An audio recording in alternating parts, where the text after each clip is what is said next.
La guerre d'agression dont notre pays est victime aujourd'hui de la part du Rwanda et de l'Ouganda est à sa 5e phase. La première phase, c'est 96-97, sous l'AFDEL.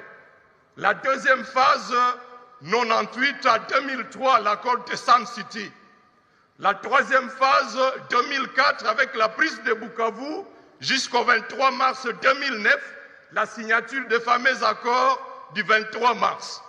La quatrième phase, 1er avril 2012, la fameuse guerre du M23, jusqu'à l'accord de Nairobi du 12 décembre 2013. Et la 5e phase, c'est l'actuelle, qui commence depuis le 8 novembre de l'année passée. Honorable Président, chers collègues, depuis le début de la 3e phase de cette guerre d'occupation, le Rwanda et l'Ouganda ont changé leur stratégie.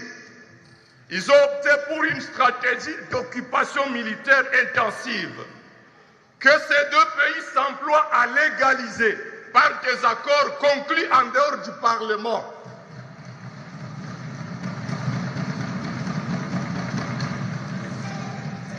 Le premier accord a été conclu en décembre 2006, le fameux accord de mixage, et des acteurs sont encore vivants, notamment le général John Numbi et Kundabatwari à Kigali.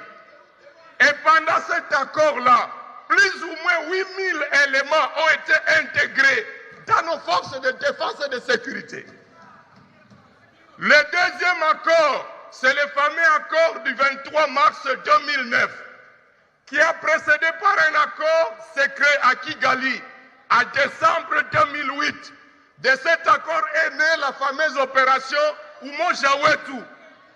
Et l'accord du 23 mars, par lequel plus ou moins 7000 éléments ont été intégrés dans l'armée. De ces accords-là, signés en dehors